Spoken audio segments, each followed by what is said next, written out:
In mir hat sich verfestigt, wenn man Vollgas gibt, dann wird man von der externen Welt belohnt. Und das habe ich so weit getrieben, dass ich gesagt habe, als ich den nächsten Schritt gehen wollte, selber Unternehmer zu werden, weil ich Risiko minimieren wollte, finanzielles Risiko, habe ich entschieden, den Schlaf einfach zu reduzieren, in meinem Fall auf 2 Stunden pro Nacht. Ein Antreiber war vielleicht endlich Anerkennung von meiner inneren Stimme zu kriegen. Wenn du noch mehr drauflegst, noch mehr leistest, noch weniger erholst, dann könnte es ja etwas sein, was wirklich so außergewöhnlich ist, dass ich mal zufrieden sein kann. Und nach 13, 14 Monaten führte es so weit, dass ich an einem Bahngleis stand. Und der einzige Ausweg war für mich, das Drama, sprich mein Leben, zu beenden. Und doch hast du es ja am Ende nicht getan. Was hat dich dann aufgehalten? Mein Hund. Bevor ich das selber erlebt habe, hätte ich nie gedacht, dass es so schnell gehen kann von mental kerngesund zu Suizidgedanken. Stress per se ist nicht der Feind, es ist nicht schlimm. Erst wenn es zu einem ununterbrochenen, einem chronischen Stress wird, der nicht mehr durch Erholungspausen unterbrochen wird, erst dann wird es etwas, was uns unglücklich und krank macht.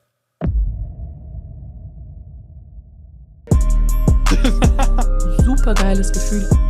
Das ist kein Zufall. Den Menschen ist nicht klar, was da oben abgeht. Mindseed mit Leon Heimann. Herzlich willkommen beim Mindseed Podcast, einem Ort für mentale Gesundheit und persönliche Entwicklung. Schön, dass ihr dabei seid. Ich bin euer Host Leon Heimann. In dieser Folge spreche ich mit Chris Surell, Energiecoach mit dem Schwerpunkt Schlaf und Host des Podcasts Auf und Ab. Wir sprechen darüber, warum echte Lebensenergie nichts mit Dauerleistung zu tun hat, sondern mit Regeneration und wie Glaubenssätze wie „Ich muss immer mehr leisten" uns schleichend ausbrennen lassen. Chris teilt offen seine eigene Geschichte von extremer Getriebenheit, chronischem Schlafmangel und einem Zusammenbruch bis hin zu Suizidgedanken und erklärt, was er über Schlaf, Nervensystem und nachhaltige Leistungsfähigkeit wirklich verstanden hat. Ein Gespräch über Mitochondrien, mentale Gesundheit und die vielleicht wichtigste Frage unserer Zeit: Wie können wir ambitioniert leben, ohne uns selbst dabei zu verlieren? Wenn dir das Video und der Kanal hier gefallen, dann würde ich mich sehr darüber freuen, wenn du den Kanal einmal abonnieren würdest, für den Fall, dass du es noch nicht getan hast. Denn das ist eine einfache und kostenlose Art und Weise, wie du uns hier tatkräftig unterstützen kannst. Vielen Dank an alle, die schon dabei sind. Und jetzt ganz viel Freude bei der Podcast-Folge mit Chris Surell. Chris, du hast ein Buch das High-Energy-Prinzip genannt. Viele Menschen setzen Energie mit Tempo, Druck oder Leistungsfähigkeit gleich.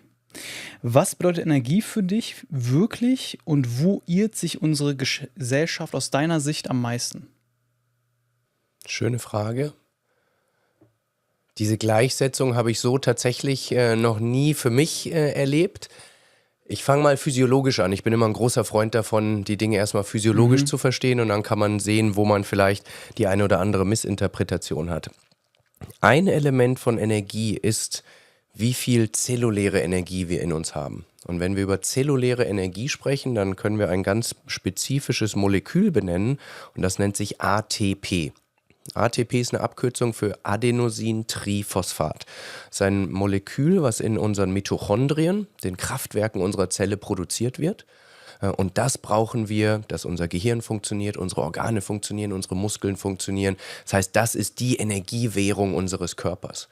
Das heißt, wenn wir voller Energie sind, dann funktionieren unsere Mitochondrien, ein Großteil der Mitochondrien, sehr gut. Das heißt, sie sind gut darin, zelluläre Energie zu produzieren. Und wenn wir wenig Energie haben, dann ist das auch meistens nicht subjektiv eingebildetes, sondern dann hat unser Körper eben weniger ATP-Moleküle.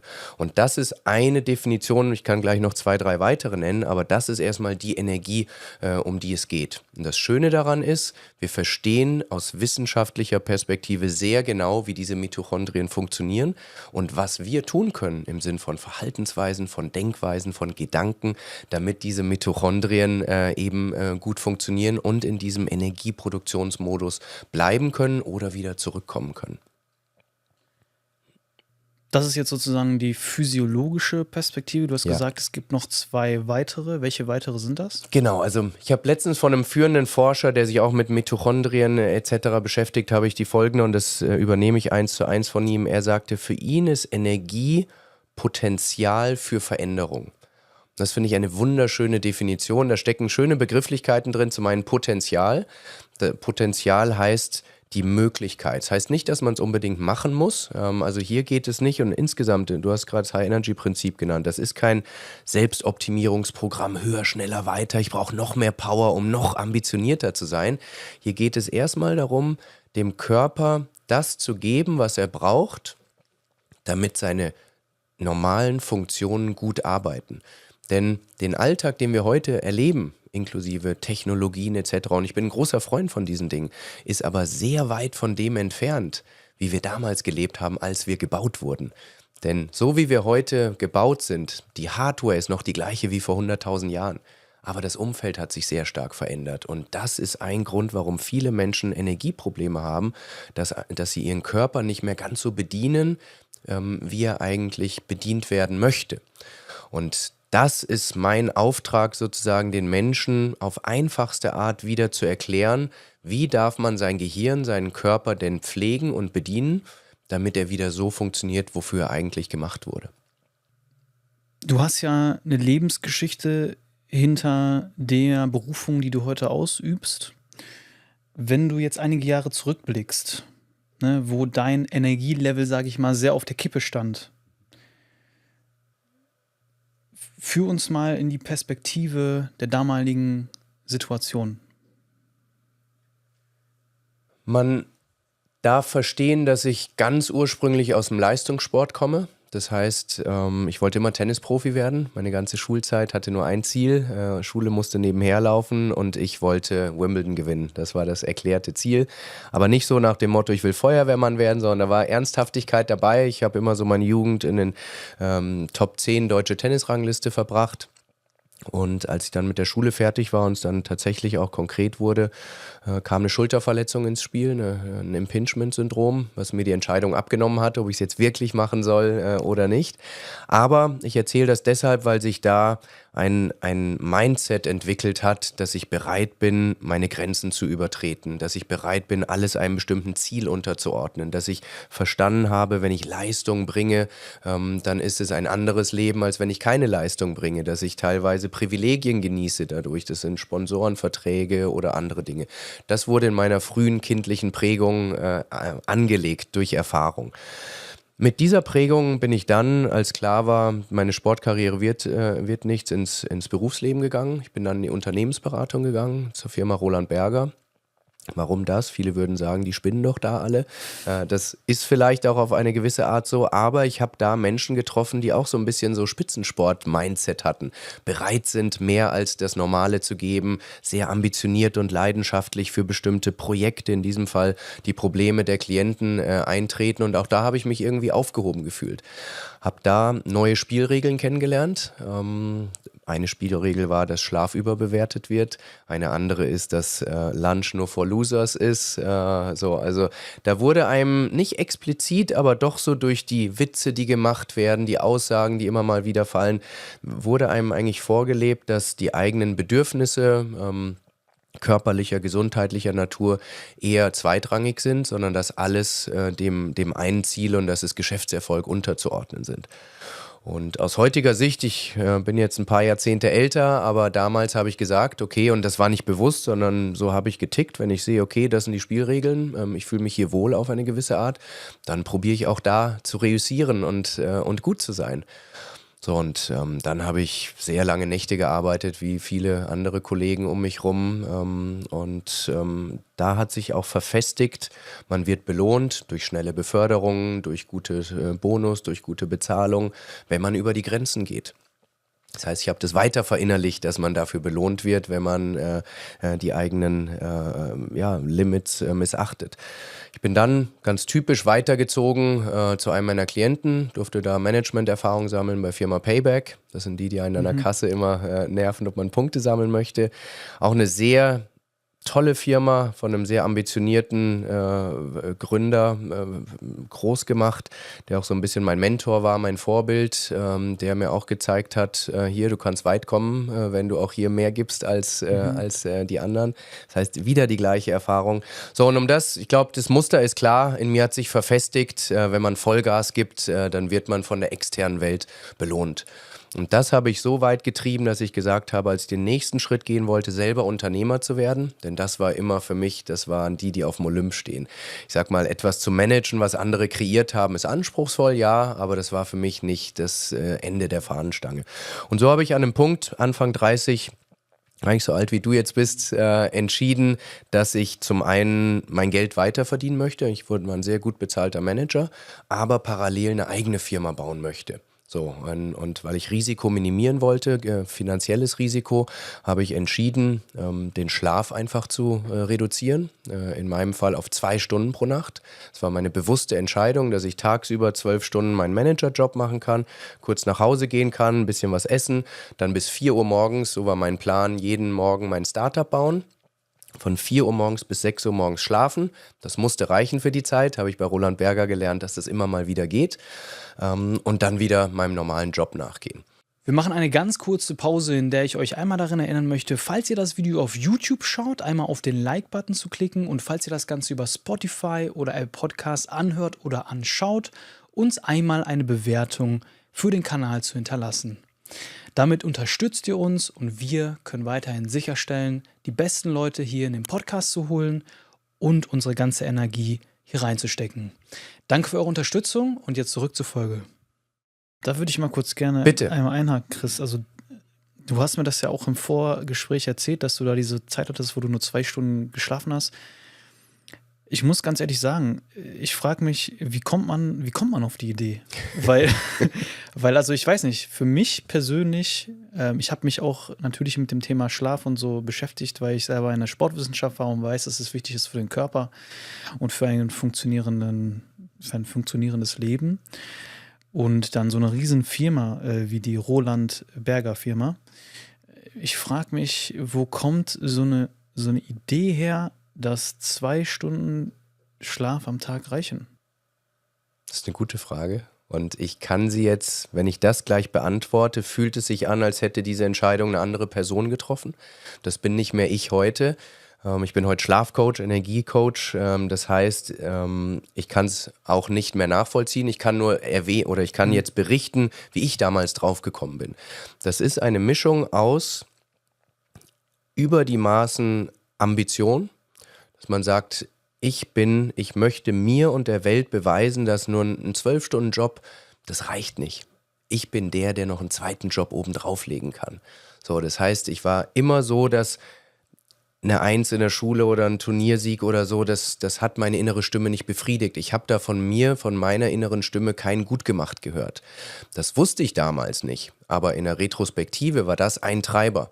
Und unbewusst war hier ein Antreiber, es kommen gleich noch 2, 3 weitere, aber ein Antreiber war vielleicht endlich Anerkennung von meiner inneren Stimme zu kriegen. Wenn du noch mehr drauflegst, noch mehr leistest, noch weniger erholst, dann könnte es ja etwas sein, was wirklich so außergewöhnlich ist, dass ich mal zufrieden sein kann. Und ich erzähle das jetzt sehr rational, ich habe diesen Dialog nicht gehört, aber ich weiß in der Rückschau, dass das Treiber waren, dass das Mechanismen waren, die bestimmt eine Rolle gespielt haben. Das ist das eine. Das zweite ist ganz sicher eine Fehleinschätzung, dass für mich die normalen gesundheitlichen Gesetze nicht gelten. Ich kannte natürlich wissenschaftliche Studien, die sagen, Schlaf ist wichtig etc. Und gleichzeitig, und das hatte ich mir einfach auch schon oft bewiesen, habe ich gesagt, mit ganz viel Willenskraft, mit Disziplin kann man die menschlichen Grenzen auch immer weiter verschieben. Und natürlich 2 Stunden pro Nacht, irgendwann war es keine Minute mehr, weil ich es einfach nicht mehr konnte. Meine ganze innere Körperuhr, können wir gleich besprechen, war komplett aus dem Rhythmus. Aber ich dachte, für einen Zeitraum von 6, 7, 8 Monaten, die ich brauche, um diese Firma aufzubauen, geht das. Das war meine feste Überzeugung.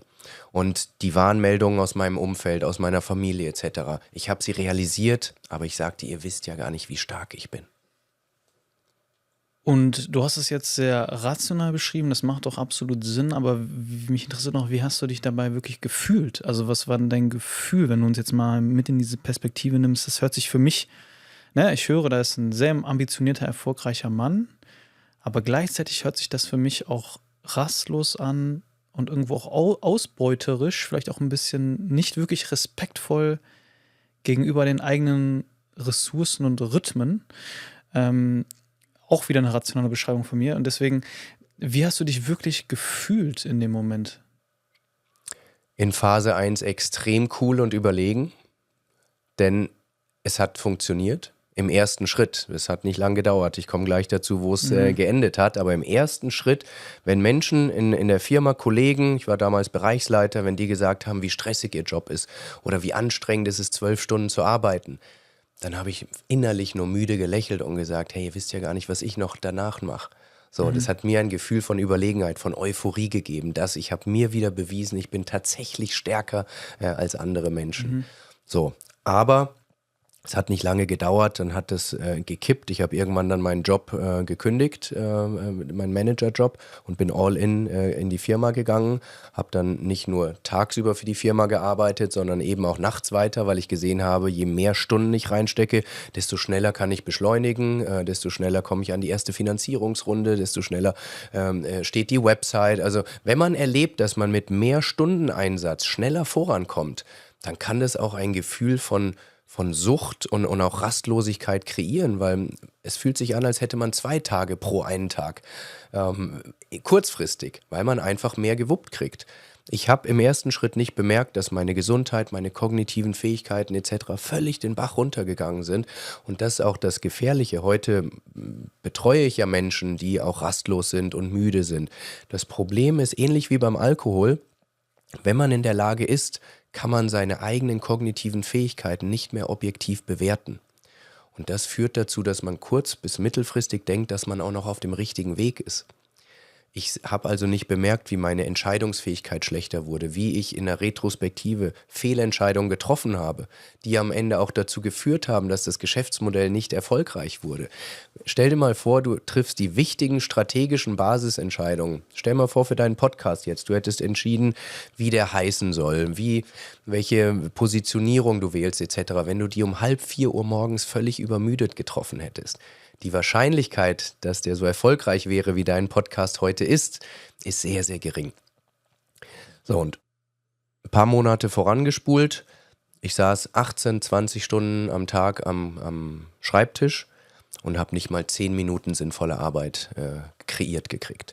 Und dann ist eine Spirale losgegangen, die aus Selbstverurteilung, aus Kritik, aber auch aus Hoffnungslosigkeit, wenn man sagt, jetzt stecke ich schon die maximale Zeit rein und es kommen aber nicht die Ergebnisse raus. Das muss man an der Stelle noch erwähnen. Wir reden gleich darüber, dass ich dann in einer schweren Depression gelandet bin. Häufig finden wir solche Tendenzen, die dann wirklich in die gefühlte Ausweglosigkeit führen, wenn nicht nur an einer Stelle sag ich mal, die Spirale nach unten geht, sondern verschiedene andere Säulen eines gelingenden Lebens auch noch. So, und zu diesem Ziel, ein Startup aufzubauen, kam, dass die finanziellen Ressourcen schneller aufgebraucht waren, als ich ursprünglich dachte. Das heißt, finanzielle Sorgen kamen dazu. Auf der anderen Seite meine damalige Ehefrau hatte sich entschieden, ihre Freizeit auf andere Art als mit mir zu verbringen, sprich ist fremdgegangen, was ich erfahren habe, auch da sozusagen auf der persönlichen Ebene. Und wenn von vielen Seiten es reinregnet ins Haus, dann gerät in meinem Fall zumindest die Seele auch sehr schnell außer Balance. Und nach 13, 14 Monaten führt es so weit, dass ich an einem Bahngleis stand. Und der einzige Ausweg war für mich, das Drama, sprich mein Leben zu beenden. Und bevor du da in Rückfragen gehst, was ich da gerne sagen möchte, ich finde es deshalb faszinierend in der Rückschau, weil ich vorher ein emotional, mental sehr stabiler Mensch war. Bevor ich das selber erlebt habe, hätte ich nie gedacht, dass es so schnell gehen kann von mental kerngesund zu Suizidgedanken. Und das zeigt eben, wenn man an ein paar wichtigen Stellschrauben, und hier reden wir über den Schlaf und können wir gleich auch gerne noch reden, was passiert im Schlaf eigentlich, im REM-Schlaf, was das für emotionale Auswirkungen hat. Wenn man da rumspielt, dann kann das wirklich sehr schnell auch Dynamiken annehmen, die man irgendwann nicht mehr im Griff hat. Du hast es jetzt gerade sehr schnell und zusammenfassend sozusagen erzählt, was dann in kurzer Zeit oder doch auch langer Zeit, 13 bis 14 Monate, passiert ist. Davor warst du ja dieser ambitionierte Mensch, der wirklich wusste, was er wollte und der vielleicht ein paar, ich sag jetzt mal, Spielregeln nicht beachtet hat. Und dann in kurzer Zeit ist das Haus sozusagen, das Fundament auch komplett zusammengebrochen. Können wir da vielleicht noch mal kurz reingehen? Also, du hast gesagt, deine Frau hat dich betrogen, finanzielle Ängste, du konntest dich auch gefühlt nicht mehr konzentrieren, du konntest nicht mehr das tun, was du wolltest. Also, dieser Schritt hin zum Suizid ist dann ja doch auch noch ein ziemlich großer. Also, was waren dann wirklich die Gedanken so, dass du dann zum Bahngleis gegangen bist? Also das würde ich gerne mal besser verstehen. Wenn man in so einer Situation ist, wo man manchmal gar nicht schläft, manchmal eine Stunde, manchmal 2, manchmal ein bisschen mehr, dann fasst man, ich zumindest kann jetzt nur für mich sprechen, fasst man so gut wie keinen klaren Gedanken mehr. Dann fühlt man sich die gesamte Wachzeit in so einem, im Englischen spricht man von Brain Fog, also das Gehirn ist in einem nebelartigen Zustand und die Erinnerung, die ich daran habe, ist kein einzig klarer. Es fühlt sich an wie ein Dauerrausch im negativen Sinne, eher wie ein durchgefeierter, betrunkener Zustand und genauso ist es auch. Die Kognition ist nicht mehr leistungsfähig, wenn man über Wochen und Monate diesen wichtigen, erholsamen Teil Schlafzustand rausnimmt. Und da kommen die verrücktesten Gedanken, um ehrlich zu sein, in alle Richtungen. Da ist Selbstmitleid dabei, warum man jetzt der ist, der betrogen wird, wohl wissend, dass ich meinen großen Anteil daran auch selbst hatte, durch Verwahrlosung der Beziehung etc. So wie ich mich verwahrlost habe ich natürlich auch meine Ehe verwahrlost. Wohl wissend, dass die finanzielle Situation gar nicht so kritisch war, wie ich sie dann gesehen habe. Auch da, wenn das Gehirn nicht mehr im klaren Zustand ist, kann der Präfrontalkortex, der für Ratio, der für Kognition, für die Executive Functions zuständig ist, kann nicht mehr so gut funktionieren. Und dann muss man wissen, weil du fragst, wie kam es dazu? Ich hatte einen Hund damals, der jetzt vor 1,5 Jahren eingeschläfert werden musste, aber mit dem bin ich immer morgens den gleichen Weg gegangen. Und ein Teil des Weges war an einem Bahngleis eben vorbei, an einem ungeschützten Teil. Und manchmal ist er über den Teil drüber gelaufen und ich habe ihn zurückgepfiffen und dann dachte ich mir, krass, wenn es ihn treffen würde, wäre dramatisch, muss ich gucken, dass ich da das Risiko rausnehme. Das heißt, so kam überhaupt diese Option ins Spiel. So, und wenn du dann jeden Morgen nur emotionales Drama, emotionales Elend, du weißt nicht, du kannst nicht noch mehr arbeiten, um aus der Misere rauszukommen, du kannst aber auch nicht weniger arbeiten, weil dann wird es tendenziell noch schlimmer. Und ich kann es nicht anders erklären, als dann jeden Morgen diesen Weg gehen und immer mehr Ausweglosigkeit und irgendwann sagt man sich, was wäre denn eigentlich, wenn ich da drüber gehe, das ist die einfachste Lösung. Dann kommt natürlich, was tue ich meiner Familie an, was tue ich dem Umfeld an. Und das wird ja auch Menschen mit diesen Gedanken oder die es dann auch final exekutieren, oft vorgeworfen, dieser Egoismus, auch gegenüber den Bahnmitarbeitenden, die das ja auch dann traumatisch miterleben. Ich kann nur berichten, diese Gedanken finden dann immer weniger statt, weil man nicht mehr klar denken kann. Man ist nicht mehr der Mensch mit den Werten, mit der Empathiefähigkeit, mit dem Weitblick, der man mal war, sondern man ist eine sehr, sehr kognitiv, emotional eingeschränkte Version seiner selbst, die irgendwann nur noch das Drama, das Elend, die fehlenden Optionen und die Ausweglosigkeit sieht. Und dann denkt man einfach auch an das, in dem Fall Äußerste, findet Gefallen an dieser Vorstellung, dass es vielleicht sogar der einzige Ausweg ist, weil alle anderen Optionen offensichtlich nicht funktionieren, in der eingeschränkten Wahrnehmung. werden natürlich auch hier Disclaimer, denke ich, setzen und es gibt immer Auswege, es gibt Hotlines, die man anrufen kann etc. Aber Menschen, die an dem Punkt waren, wo ich damals, die haben einfach eine sehr, sehr verengte Wahrnehmung und so kann es überhaupt passieren, dass man das höchste Gut und das größte Geschenk, was man hat, so aufs Spiel setzt. Und doch hast du es ja am Ende nicht getan. Was hat dich dann aufgehalten? Mein Hund. Also es war tatsächlich so, dass ich stand auf dem Bahngleis. Der Zug war 10 Meter entfernt, 8 Meter oder was, ich weiß es nicht. Ich konnte dem Zugführer in die Augen gucken. Ich konnte auch seine Panik erkennen, weil er natürlich, die sind ausgebildet für sowas. Ich habe auch im Nachgang mit einigen darüber gesprochen. Und ich kann jetzt die genaue Statistik nicht zitieren, aber ich glaube, jeder Zugführer, Führerin erlebt sowas, ich glaube im Schnitt 1,5 Mal in ihrer Karriere, was wirklich tragisch ist.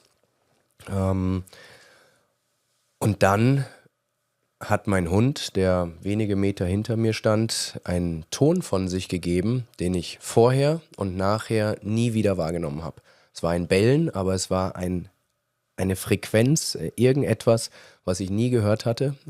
Ich habe mich umgedreht, ihm in die Augen geguckt und obwohl er offensichtlich nicht reden kann, hat er mir mitgeteilt, dass ich gerade etwas übersehe. Und dann bin ich zurückgeschreckt, zurückgesprungen, habe den Spaziergang weitergemacht und das war Minute 1 von meinem neuen Leben. Denkst du, dein Hund wusste, in welcher Situation du warst?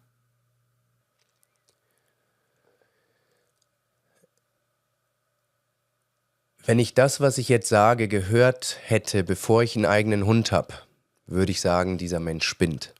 Wenn man aber einen eigenen Hund hat, und ich hatte ihn für 14 Jahre, dann habe ich nicht nur in der Situation, sondern in so vielen anderen erlebt, was für einen Sinn und welche Fähigkeiten Hunde, gerade Labradore, mit anderen Rassen kenne ich mich nicht so gut aus, haben. Das geht los, wenn Streit war in meiner ersten Ehe, was da für vermittelnde Fähigkeiten stattgefunden haben auf eine nonverbale Art etc. So, und deshalb muss ich einfach aus dem Erlebten davon ausgehen, dass ob das mein Adrenalinspiegel war, mein Puls. Man weiß, dass Hunde durch ihre Geruchsfähigkeiten auch da Sinne haben, die aufs Erste übermenschlich wirken, aufs Zweite aber physiologisch erklärbar sind. Zumindest wusste er, dass er irgendwas anders machen muss als vorher die vielen Jahre, um nicht alleine dazustehen. Ob das Egoismus war, ob das Nächstenliebe mir gegenüber war, ich kann es dir nicht sagen. Ich kann dir nur sagen, dass er mir in dem Moment das Leben gerettet hat. Heute sitzt du hier und hilfst anderen Menschen, besser mit ihrer Energie auch umzugehen. Was war für dich dann so der Turning Point danach? Hin zu dem, was du heute tust? Also wenn man wirklich den Turning Point im Klassischen sehen möchte, dann war es genau das. Das ist der Tiefpunkt, also damit der Wendepunkt sozusagen. Was dann in den Tagen und Wochen darauf folgte, war viel Glück, viel Privileg, viel Fügung. Ich habe im zweiten Anlauf einen Therapeuten gefunden, der genau meine Sprache gesprochen hat, der mir sehr schnell wieder zurück ins Leben geholfen hat. Ich sage im zweiten Anlauf, weil ich hatte einen Therapeuten gefunden, ein Erstgespräch gemacht und der sagte mir nach 10 Minuten, Herr Surell, wir werden nicht zusammenarbeiten, Sie sind mir zu anstrengend. So, und das mag jetzt lustig klingen, ich kann aber, und vielleicht hören auch Betroffene, die sehr gerne jetzt vielleicht einen Therapieplatz bekommen oder einen angefangen haben oder so. Es gibt wahrscheinlich wenig Frustrierenderes als das. Weil in so einem Zustand, wo du gefühlt keine Energie für gar nichts hast, überhaupt den Telefonhörer aufzunehmen, überhaupt mal eine Recherche zu machen, überhaupt ein Therapieangebot zu bekommen, einen Termin zu vereinbaren, da hinzusetzen, ist schon unfassbar viel Kraftaufwand in der Situation. Das heißt, du fühlst dich schon etwas näher am Ziel. Und wenn dann jemand da sitzt und sagt, nee, du bist hier gar keinen Schritt weiter, sondern schön zurück auf Anfang, weil wir werden nicht zusammenarbeiten, dann ist das ein richtiger Schlag ins Gesicht. Also so habe ich es zumindest empfunden. Ich bin im Nachhinein dankbar, denn es hat einfach nicht gepasst. Er hat mir das auch begründet. Er hat gesagt, er glaubt nicht, dass er ein guter Therapeut für mich sein wird. Ich habe dann aber im zweiten Anlauf jemanden gefunden, der bei einem telefonischen Erstkontakt sagte er mir, Burnout kriegen nur die Besten. So, und ich zitiere das nicht, weil es inhaltlich stimmt. Das stimmt nämlich nicht oder muss nicht stimmen. Aber er hat direkt in meiner Sprache mir Hoffnung gegeben. Denn ich habe in dem Moment gehört, da ist jemand, der mich nicht sofort verurteilt, der sich nicht an den Kopf fasst und sagt, Herr Sorel, was haben Sie eigentlich gemacht? Was soll das? Weil das habe ich von dem ganzen Umfeld gehört. Alle haben mir das Gefühl gegeben, ja, selber schuld. Was bist denn auch so doof an deinem Schlaf? Und es liegt ja auch auf der Hand, aber das hilft einem in dem Moment nicht. Und er sagte, dann hat er mir gesagt, Eminem hat mir noch so ein paar andere in meiner Welt High-Performer. Das sagt, das sind alles Menschen, die haben so viel Ambition, so viel Leidenschaft, dass sie die Kraft haben, über ihre Grenzen zu gehen. Und das ist die Geschichte, die mich zumindest geöffnet hat. Es war ein sehr fähiger Therapeut, der sozusagen mich da abgeholt hat, wo ich gerade bin und mich dann Schritt für Schritt dahin geführt hat, wo es gesünder wird, wo es liebevoller wird. Und das hat mir sehr geholfen. Mit dem habe ich ein paar Monate gearbeitet. Er hat mir ein paar Basics wieder beigebracht. Können wir gleich auch, wenn du willst, inhaltlich reingehen. Aber ich habe gemerkt, dass die Dinge, die mir geholfen haben und zu denen ich gefragt wurde aus meinem Umfeld, Menschen haben gefragt, hey, die so ein bisschen wussten, was bei mir los war, was mir geholfen hat. Und ich habe einfach angefangen, die Tipps, die Tricks, die Strategien, die Perspektiven, die mir geholfen haben, zu diskutieren. Mit Menschen, die jetzt nicht ganz so tief in der Misere waren wie ich, aber in meinem Umfeld von damals gab es viele, die sich jetzt eher auf der ausgebrannten Seite allokiert hätten. Und ich habe zum einen gesehen, ich rede wahnsinnig gerne darüber, weil es mich irgendwie mit Sinn, mit Leidenschaft erfüllt. Zum zweiten habe ich gesehen, dass die Menschen sehr, sehr interessiert sind, über das Thema zu sprechen. Hinter vorgehaltener Hand, nicht zu offiziell. Und drittens, dass allein durch das Wiedergeben der Dinge, die mir geholfen haben, anderen Menschen auch sehr schnell geholfen wird. Das heißt nicht, dass man dadurch eine Therapie ersetzen kann oder so, aber je nachdem, wo man sich auf diesem Kontinuum befindet, kann allein das Sprechen und Teilen von Dingen schon zu einer Erleichterung auf der anderen Seite führen. Und das hat mir so viel mehr Freude, Sinn, Spaß gegeben als das, was ich in meiner Firma, es war damals ein E-Commerce-Startup für Herrenmode, was eigentlich gar nichts mit meiner Leidenschaft zu tun hatte, aus den völlig falschen Motivationen damals gegründet. Und dann war irgendwann der Punkt, wo ich gesagt habe, das ist es. Ich weiß noch nicht, ob ich davon leben kann, ob ich es überhaupt will oder so, aber ich habe gesagt, ich gehe raus aus meiner Firma, bin dann mit dem finanziell blauen Auge rausgekommen, war kein Exit oder nicht irgendwas in die Richtung. Und habe dann gesagt, ich gehe all in, ich möchte alles über Coaching erfahren, ich möchte alles über die menschliche Psyche, über das Nervensystem, über Schlafphasen, über alles, was damit einhergeht, wie wir trotz Stress ein hohes Energielevel halten können. Denn das, Leon, das war für mich wirklich vielleicht die wichtigste Erkenntnis. Bis zu dieser Phase meines Lebens hatte ich immer so diese vereinfachte Vorstellung, dass man sich entscheiden muss. Entweder, wenn man Gas geben möchte im Leben, wenn man Ambitionen, wenn man große Ziele erreichen möchte, dann ist halt der Preis dafür, dass die Gesundheit nicht die beste ist, dass die sozialen Kontakte leiden müssen etc., dass man einfach alles dem unterordnen muss. Ich hatte gesagt, wie ich aufgewachsen bin, das war immer meine Idee. Oder wenn man sagt, meine Gesundheit, alles andere ist mir wichtiger, dann kann man halt auch nicht so viel erreichen im Leben auf einer Business-Seite. Und was ich von diesem Therapeuten im Ansatz und dann durch eigene Reflexion auch immer mehr verstanden habe, ist, dass es einen dritten Weg gibt. Man kann sehr intensiv und gestresst und sehr ambitioniert arbeiten, wenn man es aber strategisch mit Erholung in der richtigen Art kompensiert. Wie Spitzensportler letztendlich. So, aber eben nicht auf dem Platz, sondern am Schreibtisch, im Podcaststudio oder wo auch immer. Und das habe ich immer mehr für mich gelernt und dann angefangen mit Menschen zu teilen, dass man eben nicht vom Gas gehen muss. Denn das ist eine Sorge, die viele sogenannte High-Performer haben, dass sie schlechter werden, dass die Karriere stockt, dass was auch immer einen treibt. Aber es gibt heute Wege, wie wir beides haben können. Und dafür habe ich eine große Leidenschaft heute. Ich arbeite heute noch immer sehr, sehr viel, wie du auch. Aber wenn man die Phasen dazwischen gut und sinnvoll gestaltet, dann kann man auf einem sehr hohen Energielevel dauerhaft arbeiten. Und das ist im Prinzip der große Unterschied. Früher war ich nicht nachhaltig unterwegs. Das erlebe ich bei vielen Menschen, gerade jungen, ambitionierten Menschen.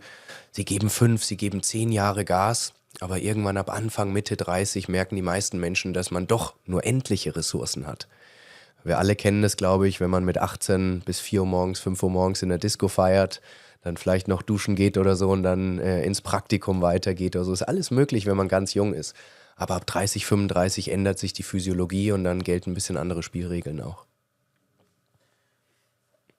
Ich würde auch gerne noch mal so hervorheben, ich weiß nicht, wie du es siehst, High-Performer, das klingt dann oft so sehr nach Business. Für mich, bei meiner Community sind ja auch viele Mütter und Eltern. Aus meiner Sicht hat das auch viel mit High-Performance zu tun, wenn wir den Begriff nochmal verwenden. Also, du hast ja auch 2 Kinder mittlerweile, dein zweites Kind wurde vor kurzem geboren. Ich habe immer großen Respekt davor, vor diesen Menschen, die auch nicht nur vielleicht karrieretechnisch auch was leisten müssen, weil sie ja auch ihre Familie versorgen müssen und so weiter, sondern nebenbei auch noch die Familie, oder ist ja nicht nebenbei, sondern primär vielleicht. Primär sogar noch die Familie dann auch haben.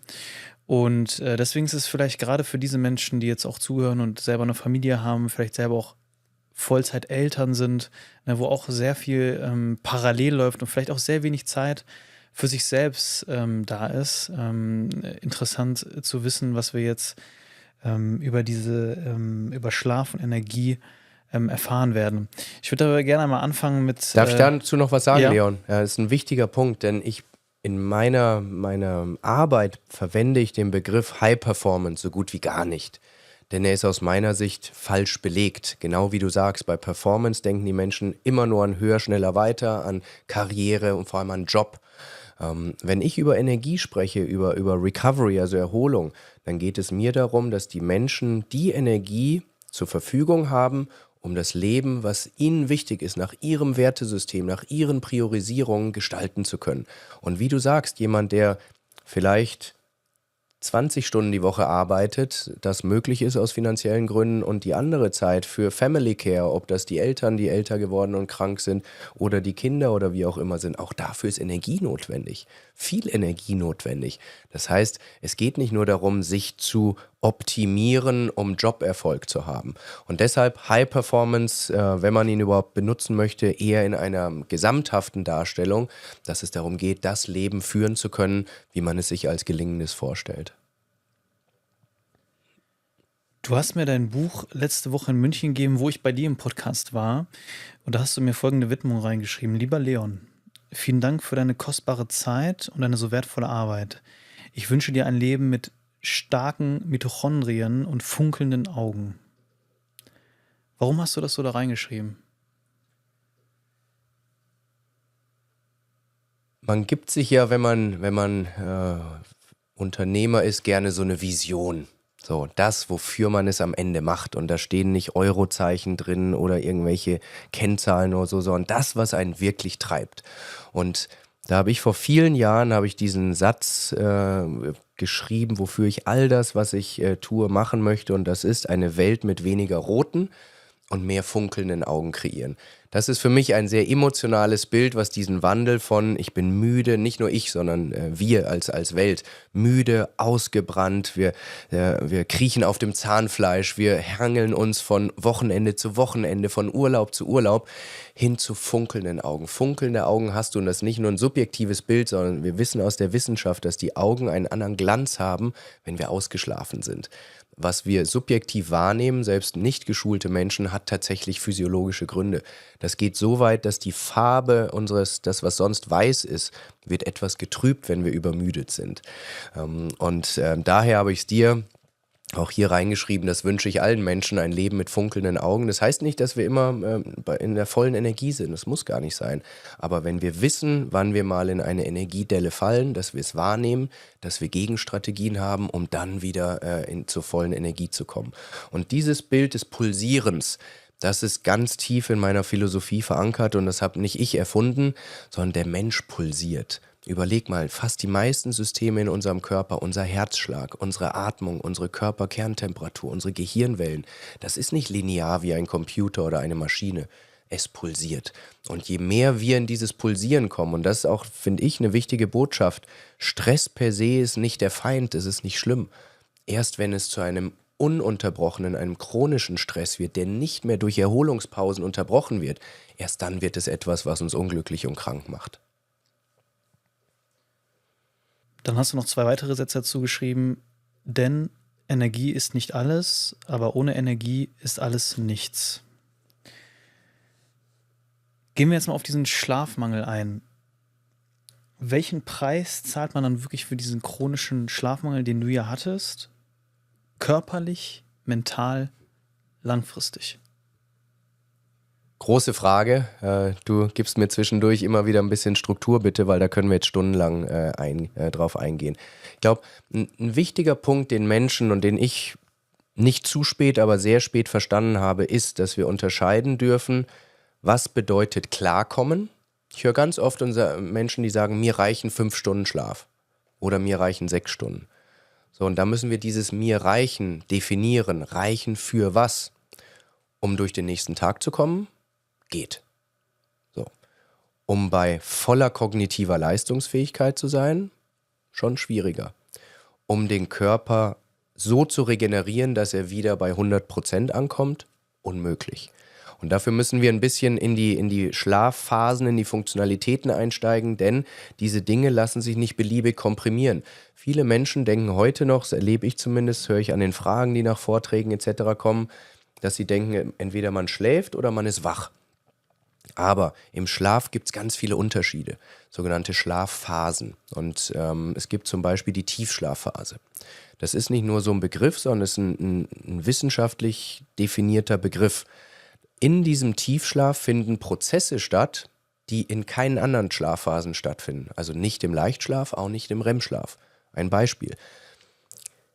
Im Tiefschlaf wird ein System in unserem Gehirn aktiviert, was wir glymphatisches System nennen. Du kennst wahrscheinlich das lymphatische System, das reinigt den Körper. Dieses lymphatische System kann aber nicht ins Gehirn eindringen, weil unser Gehirn von einer Blut-Hirn-Schranke abgeschottet wird. Vielleicht kannst du auch noch mal kurz erklären, das lymphatische System? Ja, das ist das, was Toxine, was Gifte aus dem Körper rauswäscht sozusagen. Okay. Ganz platt ausgedrückt.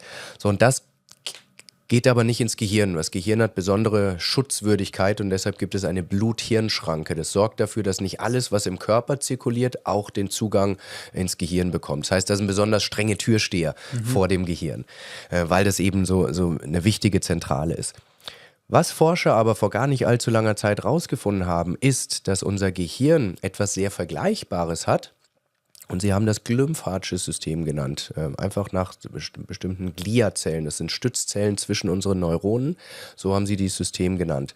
Und was wir verstehen dürfen, ist, dass dieses glymphatische System zum überwiegenden Teil nur im Tiefschlaf arbeitet. Und das ist deshalb wichtig, weil durch dieses System werden toxische Proteine, also giftige Proteine, die sich bei dir, bei mir und bei allen, die jetzt zuhören, in diesem Moment entwickeln, die werden rausgewaschen. Das heißt, wenn wir wach sind, dann vergiftet unser Gehirn ein Stück weit. Das ist der Preis fürs Wachsein, ist eine Vergiftung des Gehirns. Das Gute ist aber, wir haben unsere Müllabfuhr, unsere Reinigungskolonne haben wir schon eingebaut, die dafür sorgt, dass der Preis des Wachseins in der Nacht abgebaut wird. Das heißt, dieses glymphatische System säubert das Gehirn und spült diese toxischen Proteine wieder raus. Wenn wir also jede Nacht ausreichend Tiefschlaf bekommen, dann wird der Preis des Wachseins im Sinn von diesen toxischen Proteinen, die haben auch einen Fachbegriff, Beta-Amyloide heißen die, wird beseitigt. Wenn wir jetzt aber unregelmäßig oder chronisch viel zu wenig Zeit im Tiefschlaf verbringen, dann wird eben nicht dieser gesamte Müll, in Anführungsstrichen, zelluläre Müll aufgeräumt, sondern es häuft sich immer ein bisschen mehr an, weil die Müllabfuhr nicht alles mitnimmt, weil sie einfach zu wenig Zeit bekommt. So. Und jetzt darf man verstehen, dass dieses Beta-Amyloid, dieses toxische Protein, eine der Hauptrisikofaktoren für Demenz, Alzheimer und viele weitere neurodegenerative Krankheiten ist. So, und das ist ein Beispiel, du hast nach langfristigen Folgen gefragt, das wäre ein Beispiel, wir kommen gleich zu den kurzfristigen, der langfristigen Folgen. Das Fatale ist, wir merken das nicht. Wenn du zum Beispiel, und viele die Menschen, die zu mir kommen, man kann es heutzutage messen mit Geräten im Schlaflabor etc., wie viel Zeit man im Tiefschlaf verbringt. Und plus minus können wir sagen, dass für die meisten Menschen, die jetzt nicht zu hohe körperliche Beanspruchung haben, sind so 1,5 Stunden Tiefschlaf sind eine gute Dauer. Viele Menschen haben nur 10 Minuten oder 5 Minuten. So, und mit dem gerade Gehörten ist dann klar, dass so eine ganz wichtige physiologische Funktion, die eben nur im Schlaf stattfindet, die lässt sich nicht durch Meditieren abpuffern oder durch ein Mittagsschläfchen tagsüber oder so. Man muss im Tiefschlaf dafür sein. Und wenn man das über Monate, Jahre nicht tut, dann erhöht man eben sein Risiko für in dem Fall neurodegenerative Krankheiten massiv. Das Problem ist, die Zuordnung ist natürlich extrem komplex.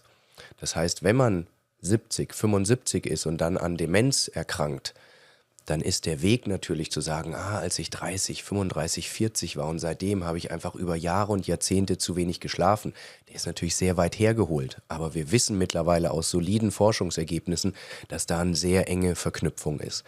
Das wäre also ein Beispiel für einen langfristigen Effekt. Kurzfristig können wir aber auch festhalten, wenn wir zum Beispiel zu kurz schlafen, jetzt in dem Fall. Nehmen wir mein Beispiel. Was passiert, wenn man nur 2 Stunden pro Nacht schläft? Und man muss gar nicht so extrem sehen, weil da würden die meisten sagen, da bin ich raus. Sagen wir 5,5 bis 6 Stunden. Würden viele wahrscheinlich sagen, das ist meine aktuelle Realität.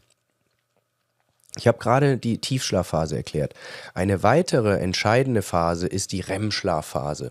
REM, hast du vielleicht schon mal gehört, ist eine Abkürzung für Rapid Eye Movement. Das heißt, wenn wir in dieser Phase sind, obwohl unsere Augenlider geschlossen sind, bewegen sich unsere Augäpfel sehr, sehr schnell. Daher der Name. Das ist die Phase, in der wir träumen. So. Und in dieser Phase findet eine für mich vielleicht die faszinierendste Funktion im Schlaf statt. Und zwar in dieser REM-Phase ist in unserem Gehirn eine Funktion deaktiviert und das ist, Angsthormone auszuschütten. Das heißt, die REM-Schlafphase ist in der Fachliteratur, im Englischen sprechen wir von Overnight Psychotherapy. Das heißt, wir alle haben einen eigenen Übernacht-Psychotherapeuten eingebaut in unserer Psyche. Das heißt, wenn wir im Traumschlaf emotional aufreibende Dinge wiederholen, die vielleicht ähnlich von den Bildern sind, vielleicht aber auch ganz anders, dann durchleben wir die Situation wieder und wieder und wieder, aber in der molekularbiologischen Abwesenheit von Angst. Und das führt dazu, dass diesen Erlebnissen immer mehr die emotionale Schärfe genommen wird. Cutting off the edges ist da der Fachbegriff in der Literatur. Und das ist eine der für die emotionale Gesundheit wichtigsten Funktionen, die der Schlaf zu bieten hat. Bei Menschen mit posttraumatischen Belastungsstörungen zum Beispiel ist genau diese Deaktivierung funktioniert nicht so richtig. Das heißt, die durchleben diese Situationen auf eine viel intensivere und realistischere Art als bei anderen Menschen. Und jetzt darf man verstehen, dieser REM-Schlaf, ich hatte vorhin gesagt, der Tiefschlaf findet vor allem in der ersten Nachthälfte statt. Der REM-Schlaf findet aber in den letzten Schlafstunden statt. Das heißt, die Schlafphasen sind nicht linear verteilt über die gesamte Schlafdauer, sondern sie haben Schwerpunkte. Und wir können sagen, es gibt Abweichungen in beide Richtungen, aber um es jetzt einfach zu halten, für die meisten Menschen ist eine Schlafdauer von 7,5 bis 8 Stunden 15 ist so, dass sie genug Tiefschlaf und REM-Schlaf bekommen, wenn noch ein paar andere Voraussetzungen zutreffen. Wenn wir jetzt aber überlegen, dass wir statt diesen 7,5, 8 Stunden 15 zum Beispiel nur 6 Stunden schlafen, dann könnte man erstmal rechnerisch sagen, das sind 20% weniger Schlafzeit. Dann nehme ich mir halt 20% vom REM-Schlaf, vom Tiefschlaf, vom Leichtschlaf weg. Aber dadurch, dass diese Phasen eben nicht linear verteilt sind, sondern der REM-Schlaf zu 60, 70, 80% in den letzten Schlafstunden stattfindet, schneiden wir uns genau diesen großen Teil REM-Schlaf ab, wenn wir zum Beispiel nur 6 statt 7,5, 8 Stunden schlafen. Und das merkt man auch hier kurzfristig nicht. Man sagt 6 Stunden, das ist vielleicht das, was mein aktueller Lifestyle hergibt. Mehr brauche ich einfach nicht, ich fühle mich erholt. Aber wir wissen, dass wir unser Risikoprofil für emotionale Herausforderungen, Angststörungen, Depressionen etc. signifikant anheben, wenn wir eben chronisch auf diesen großen REM-Schlafanteil verzichten, weil diese Overnight Psychotherapy nicht arbeiten kann. Und genau das ist mir passiert. Dadurch, dass ich 2 Stunden geschlafen habe pro Nacht, hatte ich mehr als 1 Jahr lang keine einzige Minute REM-Schlaf. So, und das in einer Phase, wo ich in meinem Wachzustand so viele emotional intensive Erlebnisse gehabt habe. Das heißt, an beiden Enden habe ich sozusagen die Kerze abgebrannt. Auf der einen Seite viel Emotionalität reingegangen, auf der anderen Seite das Ventil komplett auf Null gedreht, was eigentlich für die Verarbeitung zuständig ist. Und so beobachten wir, dass Menschen einfach, die chronisch zu wenig schlafen, viel leichter in diese Spiralen reinkommen, als wenn sie das nicht tun würden. Das sind so 2 Beispiele. Wir könnten noch viele weitere machen, aber ich glaube, es zeigt, an welchen fundamentalen Stellschrauben der Schlaf ansetzt und das Einsparen hier wirklich zu großen Risiken führen kann. Eine Frage, die sich jetzt wahrscheinlich viele stellen, ist, okay, jetzt habe ich das Verständnis, wie diese verschiedenen Schlafphasen funktionieren. Woher weiß ich denn jetzt, dass ich genügend Tiefschlaf habe zum Beispiel? Ja. Es gibt eine nicht 100% genaue, aber verlässliche Methode, die ich gleich erkläre, und dann gibt es genauere. Das eine ist, wenn man auf einer Skala, so starten wir oft in Coachings, wenn wir sagen, es gibt eine Skala von 1 bis 10. 1 bedeutet, dass ich komplett im Eimer bin. 10 heißt, ich bin voll in meiner Energie, ich kann Bäume ausreißen. Die 7 ist nicht verfügbar. Die 7 ist in meiner Skala immer ausgegraut, denn das ist das, wo die meisten Menschen am liebsten hingehen. Ist nicht richtig gut, aber auch nicht richtig schlecht. So, die 7 gibt's nicht. Wo würdest du dich einsortieren? In der Regel jetzt nicht in den höchsten Höhen oder tiefsten Tiefen an einem normalen Arbeitstag. Wenn man bei 1 bis 6 eher ist im Durchschnitt, dann liegt die Hypothese auf dem Tisch, dass im Schlaf, vor allem im Tiefschlaf, wahrscheinlich Luft nach oben ist. Wenn man konsistent bei 8 bis 10 ist, dann ist die Wahrscheinlichkeit auch relativ hoch, dass man im Schlaf ganz gut erholt. Das ist mal so eine ganz einfache, subjektive, aber trotzdem schon ganz gut verlässliche Methode. Darf ich mal kurz was dazu sagen? Bitte. Ich habe mich gerade gefragt, wie das bei mir ist, und ich muss sagen, das ist im Tagesverlauf sehr unterschiedlich. Ja. Also zum Beispiel morgens würde ich sagen, bin ich auf jeden Fall in diesem 1 bis 6 Bereich, und so gegen frühen Abend bin ich dann aber im viel höheren energetischen Bereich. Mhm.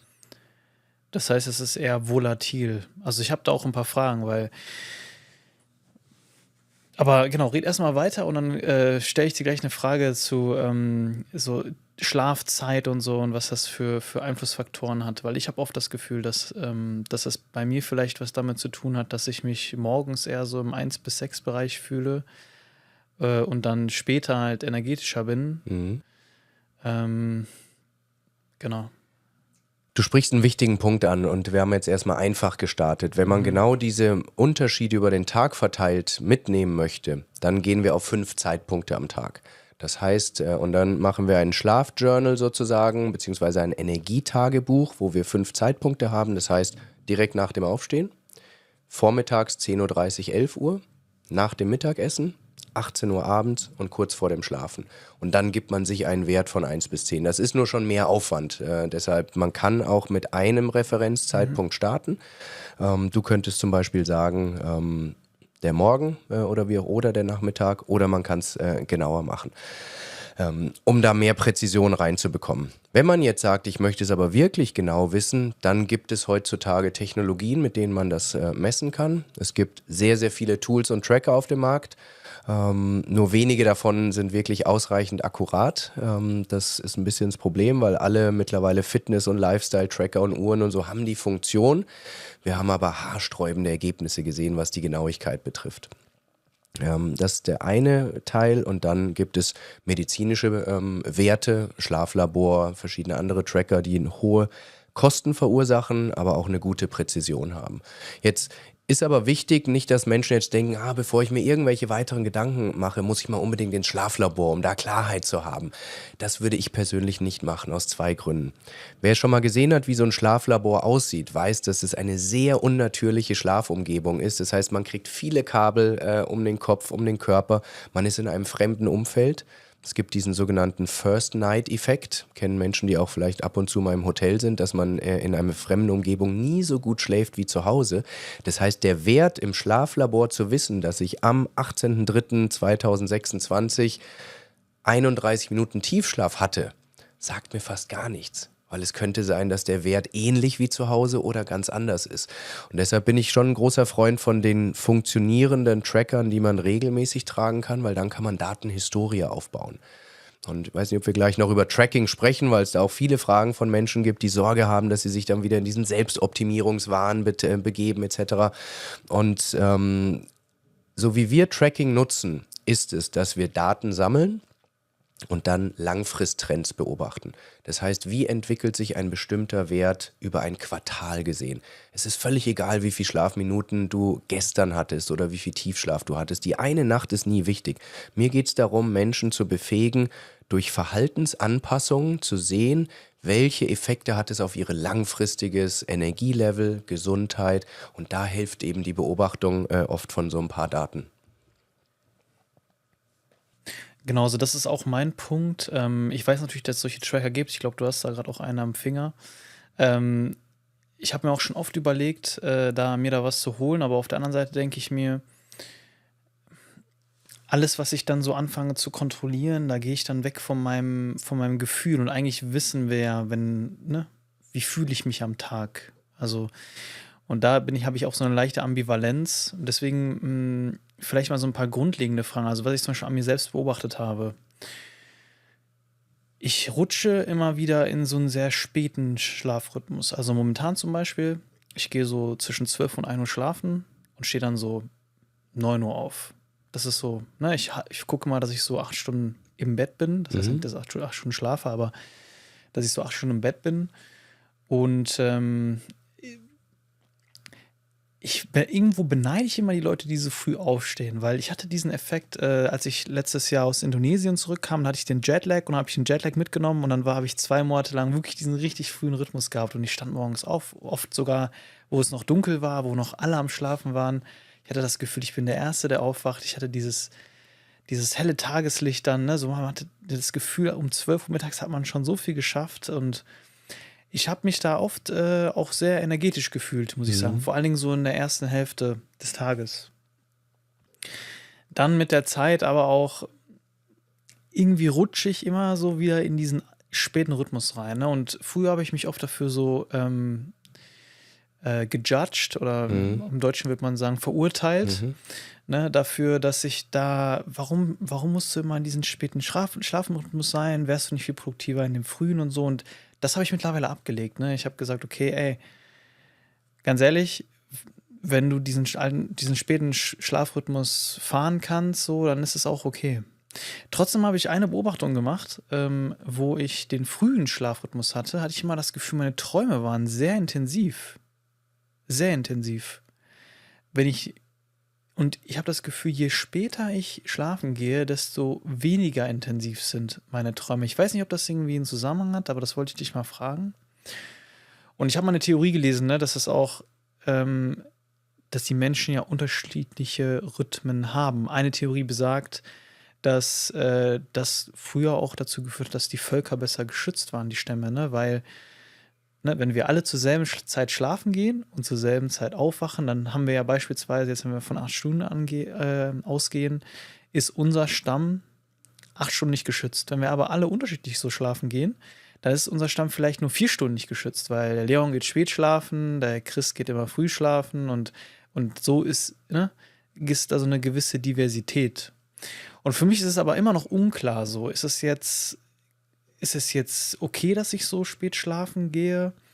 Rein jetzt von der Biologie her? Oder sabotiere ich mich da irgendwo selber und führt das vielleicht dazu, dass ich nicht so gut schlafe? So. Ganz viele Punkte jetzt. Ich habe nicht mitgeschrieben. Führe mich nochmal zu Dingen, falls ich sie vergesse. Ich möchte nochmal das, was du ganz am Schluss zu Trackern gesagt hast, da wollte ich nochmal eine Einordnung geben, weil du gesagt hast, wissen wir es eigentlich? In der idealen Welt ja. Und so wie wir uns kennengelernt haben, glaube ich, dass du jemand bist, der sehr gut in sich reinfühlen kann. Wir beobachten aber auch, dass es Menschen gibt, die über Jahre und Jahrzehnte gegen ihre Intuition gelebt haben. Mit Kaffee, mit Willenskraft, mit Stresshormonen etc., dass sie gar nicht mehr wissen, wo ihre echte Nulllinie ist. Und da kann es tatsächlich einen Mehrwert haben, dass man mal schwarz auf weiß bestimmte Daten sieht. Das heißt nicht, dass man sich dann in den Optimierungswahn begeben sollte. Das sollten wir in jedem Fall vermeiden. Aber wir beobachten heute einfach sehr viele Menschen, denen diese Intuition abhanden gekommen ist. Und da kann so ein Tool, und ich bin mit keinem der Anbieter in irgendeiner Form verknüpft, auch wenn ich sie selber, ich bewerbe diese nicht, aber ich habe einfach häufig gesehen, dass es für bestimmte Menschen wirklich mehrwertig sein kann. So, jetzt zu deiner Frage. Und da muss ich ein bisschen ausholen. Grundsätzlich ist es so, dass wir als menschliche Lebewesen tagaktive und nachtruhende Menschen sind. Im Unterschied zu Mäusen zum Beispiel. Mäuse sind nachtaktiv und ruhen tagsüber. Das heißt, das Signal hell-dunkel hat für unsere Physiologie einen ganz entscheidenden Einfluss. Studien zeigen, je weiter wir von dieser Grundlogik abweichen, desto höher ist das Risiko für körperliche und emotionale Krankheiten. Das heißt, um es jetzt mal extrem zu machen, Schichtdienst zum Beispiel ist die größte Belastung, die wir unserer inneren Körperuhr antun können. Wechselschichten sowieso, aber auch im Sinne von nachts wach sein und tagsüber schlafen. Man könnte meinen, wenn man alles irgendwie abdunkelt und so, also man kann dagegenhalten, kommen wir gleich zu, aber jetzt kommen wir erstmal von der Grundlogik. Wenn du jetzt sagst, du schläfst am liebsten von 1 bis 9, dann ist es schon relativ spät, wenn man überlegt, wann normalerweise die Sonne untergeht und wann sie aufgeht. Es ist aber noch nicht völlig aus dem Rhythmus. Du lebst nicht in einer komplett anderen Zeitzone. So, das ist mal Punkt 1. Punkt 2. Es gibt das, was du angesprochen hast, diese genetisch bedingten Chronotypen. Das heißt, manche Menschen, wenn man sie lässt, und da gibt es auch schöne Experimente, da hat man eine Gruppe von jungen Menschen zum Zelten in die Wüste geschickt, das heißt keine elektronischen Einflüsse, keine Lichtquellen, sondern einfach nur im Einklang mit der Natur, dann merkt man, dass manche Menschen eher zwischen 9 und 10 gerne schlafen und gerne um 5, halb 6, 6 aufwachen. Und es gibt andere, die später einschlafen, wenn man sie lässt, und später aufwachen. Die Theorie, die du nennst, die ist weit verbreitet, die macht auch Sinn, man kann es natürlich nicht nachprüfen, aber es hat eine Funktion. Es geht sogar so weit, dass man auch glaubt, dass Menschen, die ADHS-Symptome haben, hier eine besondere Stellung im Schutz des Stammes hatten, weil sie eben auch zu Zeiten, wo Menschen schlafen, da diese Funktionen übernehmen konnten. Das kann ich nicht belegen, möchte ich auch gar nicht. Ich möchte nur sagen, dass Dinge, die wir heute bewerten oder vielleicht auch abwerten, in der Evolution häufig auch eine wichtige Rolle eingenommen haben, die wir heute aber nicht mehr sehen. Deshalb, wenn man da bestimmte Tendenzen hat, hilft es vielleicht, die eigene Situation auch ein Stück weit mit mehr Güte und mehr Würdigung anzusehen. Jetzt kommt aber ein wichtiger Punkt, Leon. Der Unterschied zwischen denen, die gerne früh ins Bett gehen und denen, die gerne spät ins Bett gehen, ist viel geringer als das, was wir heute lifestyle-bedingt beobachten.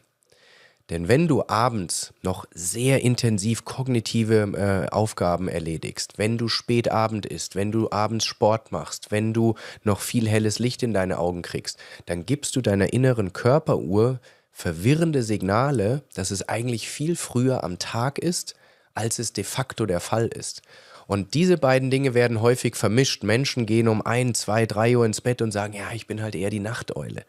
So, aber selbst als Nachteule ist es, wenn man die Signale ein Stück weit zeitlich verändert, möglich, um 11:30, 12 ins Bett zu gehen.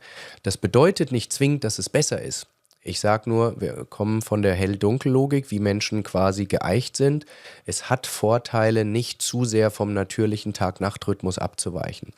Und jetzt noch, bevor du fragst, der Punkt, du glaubst, dass du intensiver träumst, wenn du früher ins Bett gehst. Das ist jetzt alles nur Hypothese, was ich sage, aber nur um so ein bisschen zu gucken, wo man anfangen kann.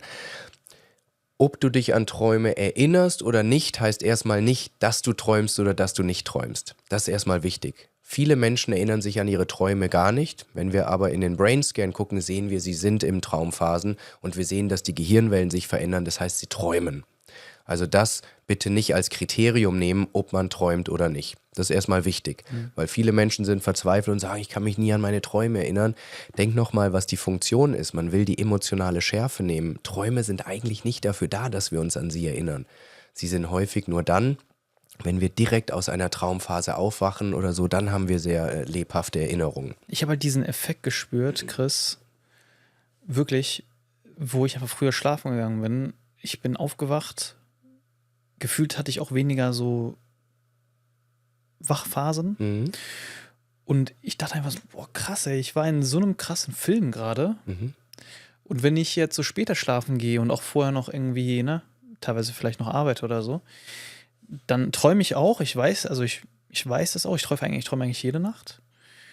Aber dann wache ich nicht auf und denke mir so, boah, krass, voll der Film gewesen. So, also ich war so voll drin, so also fast schon wie in der Realität. Ja. Wie gesagt, gibt es verschiedene Optionen, wenn man sich jetzt diese Schlafphasen, wir können es jetzt hier nicht aufzeichnen, aber man nennt das Hypnogramm. Also man geht in eine Leichtschlafphase, Tiefschlafphase, REM-Schlafphase, wird wach. Und so zirkelt man durch die Nacht.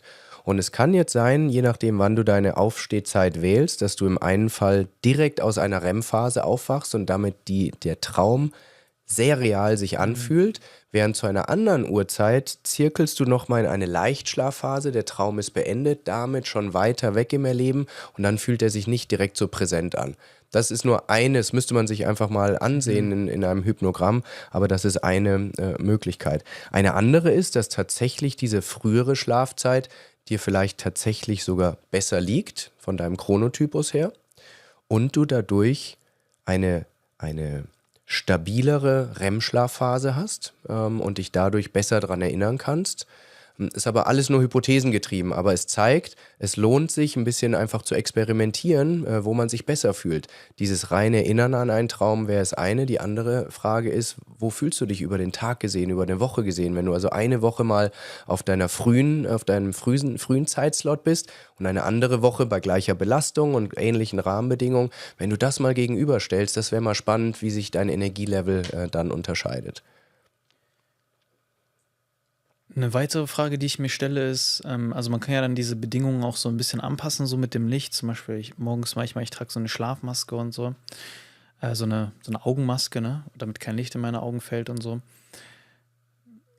Da gibt es ja, also viele Leute sagen ja, dass sie unterschiedlich schlafen, je nachdem wie der Mond zum Beispiel steht. Ist da wirklich was dran, dass da sozusagen auch noch so eine Energie fließt, abgesehen jetzt vom Licht, die uns beeinflusst? Ja. Da muss ich ehrlich sagen, kann ich nichts zu sagen, weil ich keine solide Studie zu dem Thema kenne. So, und ich sage das deshalb so, ich kommentiere gleich meine persönliche Meinung, aber die meisten Dinge, die ich sage, basieren auf bestehender, solider Wissenschaft. Dazu kenne ich keine einzige Studie. Jetzt kommt aber der Punkt. Wir sehen ganz häufig, dass wir heute durch Wissenschaft erklären können, was vor 10 Jahren nicht erklärbar war und als Wuhu galt sozusagen. Und ich kann mir gut vorstellen, dass wir in 5 Jahren, in 10 Jahren solche Phänomene, die einfach tausendfach berichtet werden, dass wir sie erklären können. Nur heute, so wie ich hier sitze, kann ich keinen Wirkmechanismus zwischen diesen Beobachtungen zeigen.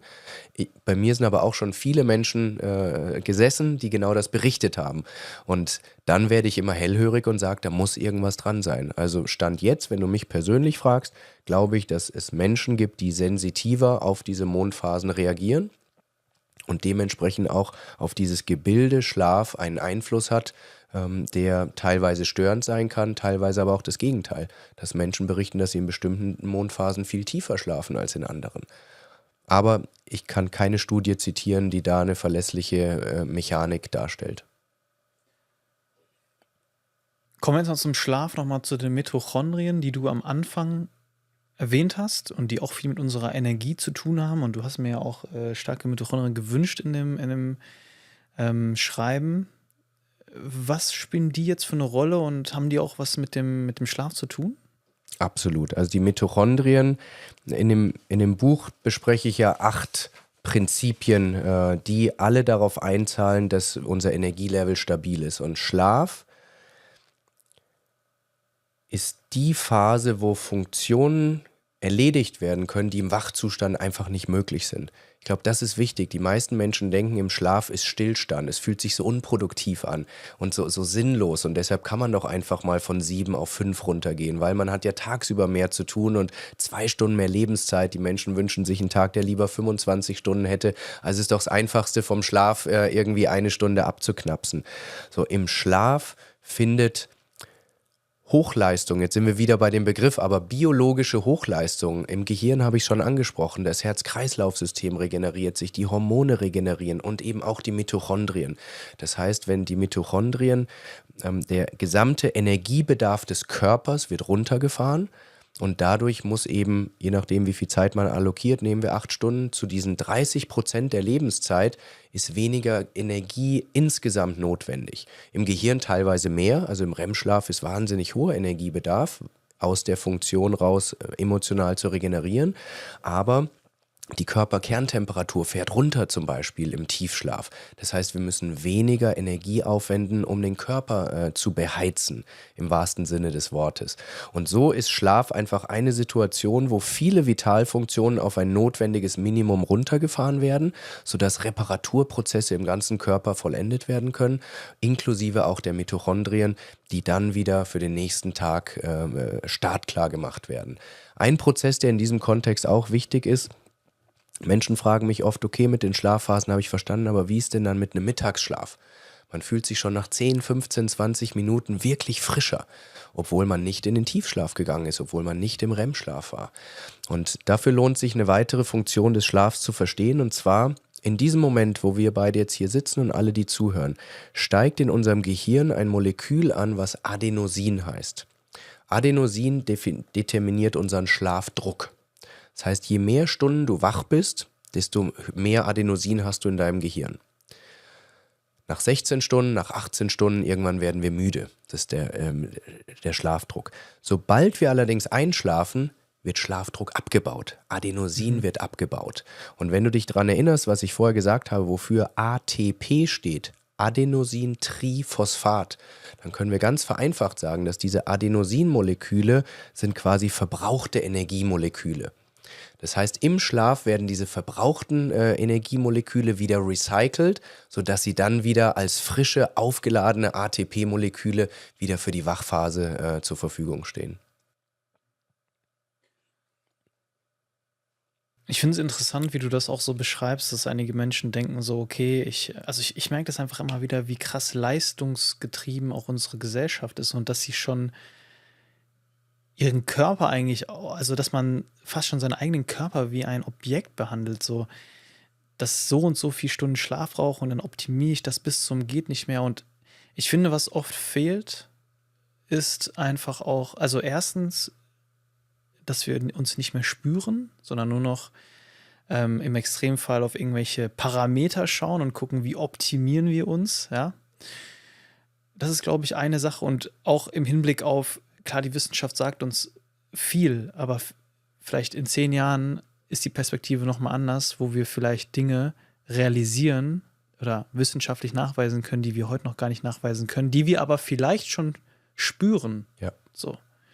Es gibt ein Beispiel, was genau das belegt, was du sagst: Gewichtsdecken. Es gibt zigtausende von Menschen, die berichten, wenn sie unter einer schweren Decke schlafen, dann fühlen sie sich geborgener und schlafen tiefer. Das wäre vor 5 bis 10 Jahren von jedem seriösen Wissenschaftler belächelt worden. Heute weiß man aber, dass der Druck auf der Haut, dieses Geborgenheit, dieser Kokon-Effekt so viel Sicherheit ausstrahlt, dass das Nervensystem besser runterfahren kann und damit die Wahrscheinlichkeit, in erholsame Schlafphasen zu kommen, damit tatsächlich positiv beeinflusst wird. Es gibt erste Studien, die das eben zeigen, aber da war es genau, wie ich vorhin auch beim Mond berichtet habe, und ich weiß nicht, wie sich die Diskussion entwickelt, aber es startet oft mit vielen Menschen, die einen Effekt berichten. Und dann wird das Interesse der Wissenschaft dadurch geweckt und dann will man verstehen, welche Wirkmechanismen stehen dahinter. Und da werden wir, ich gebe dir komplett recht, dadurch, dass die Messmethoden besser werden, wir können mit einfacheren Methoden Gehirnveränderungen, körperliche Veränderungen messen, so wird es in den nächsten Jahren noch wahnsinnig viele spannende Erkenntnisse geben. Und ich finde auch, man trennt das so, dass teilweise, wenn man sagt, okay, im Schlaf bin ich unproduktiv, man trennt den Schlaf vom Tag, aber eigentlich gehört ja alles zusammen, aus meiner Sicht. Mir hat mal ein Freund gesagt, wenn du es so betrachtest, dass der Schlaf ist wie ein zweites Leben, das du noch führst. Ja, also ich habe es ja gerade selber berichtet, ich bin dann teilweise wirklich auch in einem Film drin so und erlebe auch wirklich Dinge die aber verbunden sind mit dem Tag irgendwo. Ja, ich treffe auch die Personen irgendwo wieder, die ich dort getroffen habe. Vielleicht tauchst du demnächst in meinem Traum auf, ja? Und wenn man ich finde, das ist eine schöne Betrachtungsweise, die mein Freund mir da gegeben hat. Also das nicht getrennt zu betrachten und der Schlaf, der hält mich auch vom Leben, sondern der ist Teil deines Lebens, ja. Das ist wieder so wie Yin und Yang und es tut ja auch einfach wahnsinnig gut. Also du erlebst dort auch nochmal dein Leben in einer anderen Perspektive, in einer anderen Art und Weise. Ja. Und der Gedanke gefällt mir einfach sehr gut, das eben nicht zu trennen von unserem wertvollen Tag. Ja, 100%. Ich weiß aber auch zum einen aus eigener Erfahrung und einfach im Gespräch mit vielen Menschen, dass der Druck im Wachzustand sein Leben gewuppt zu kriegen, die beruflichen Anforderungen zu erfüllen, die Zeit brauchen, die privaten Anforderungen, dann müssen noch Rechnungen bezahlt werden, dann will man vielleicht auch noch mal eine halbe Stunde für sich haben und schwuppdiwupp ist es 12, halb 1 Uhr nachts und der Wecker klingelt halt um 6 Uhr morgens, weil die Kinder fertig gemacht werden müssen. Es ist halt für viele Menschen häufig das Residuum, wenn alles andere erledigt ist. Und dadurch wird es immer kürzer, als es eigentlich notwendig ist. Und ich bin nie jemand, der mit Moralzeigefinger durch die Gegend predigt, aber vielleicht können wir dem Schlaf eine etwas höhere Gewichtung geben, dass wir sagen, wir blocken in unserem Kalender, in unserem Gefühlten, man muss sich ja nicht wirklich eintragen, aber einfach mal so ein 7-Stunden-Fenster, vielleicht 7,5 Stunden und probieren, den Rest irgendwie drumrum zu bauen. Denn was wir sehen werden, ist, wenn wir wieder ausgeschlafener sind, wir werden kognitiv besser, wir können für die gleichen Themen vielleicht mit etwas weniger Zeitaufwand, weil wir klarer im Kopf sind, wir ruminieren nicht ständig über Entscheidungen, sondern wir erkennen unsere Intuition und sagen, das ist es. Im Job kriegen wir vielleicht den E-Mail-Postfach schneller bearbeitet. Also es hat positive Effekte in die höhere Richtung und damit sage ich nicht, Schlaf ist dafür da, um produktiver zu werden, um besser zu werden, sondern um wieder in eine gute Balance zu kommen. Und wie gesagt, als ich an dem Punkt war, ganz wenig geschlafen, habe ich einfach gemerkt, wie ich mit viel Zeiteinsatz gar nichts mehr hinbekommen habe. Und die Richtung sehe ich bei vielen Menschen, dass sie viel unproduktiver sind, sprich mehr Zeit für Dinge benötigen, als sie eigentlich bräuchten, wenn sie etwas ausgeschlafener wären. Und nochmal der Aspekt, den du vorhin genannt hast, dieser innere Psychotherapeut, der da wirkt. Ne? Also wir reden ja in diesem Podcast hier viel über Mental Health und persönliche Entwicklung.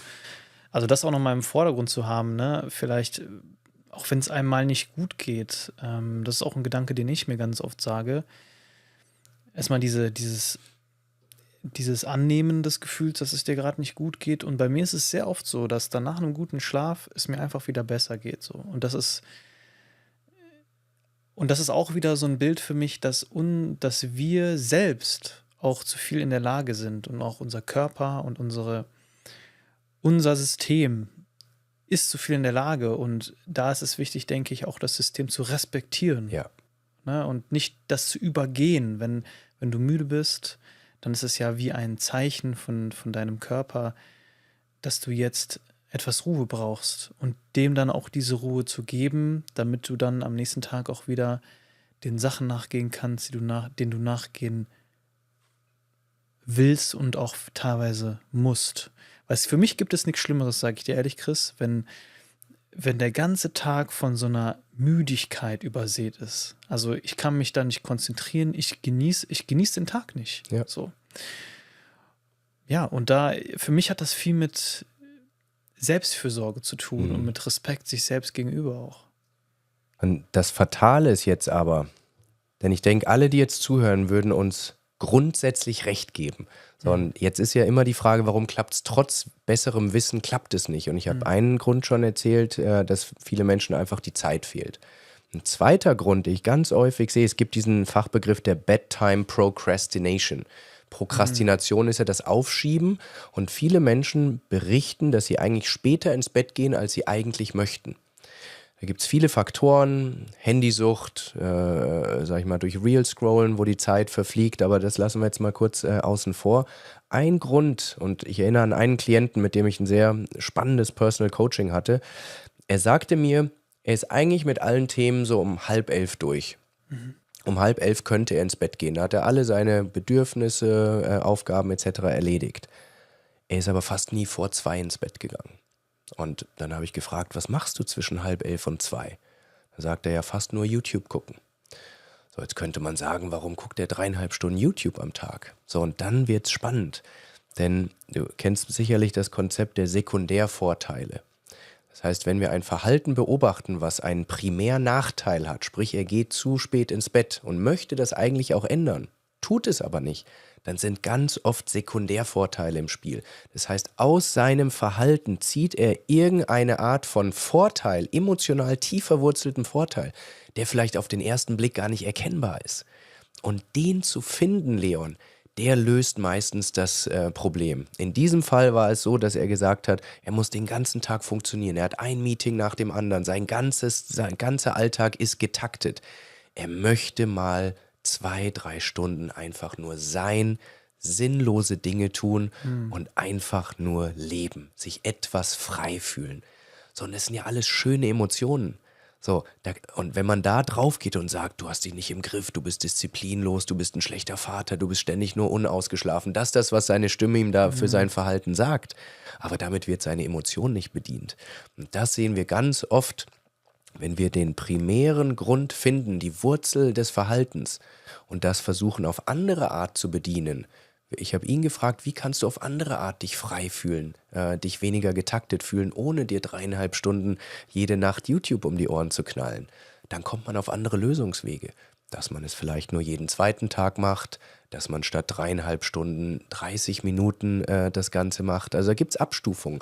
Aber das eine der Haupterkenntnisse in meiner Arbeit, wenn ich Menschen begleiten darf, ist, dass das, was man primär sieht und vielleicht auch schnell verurteilt, ganz selten der wahre Grund für Verhaltensweisen sind.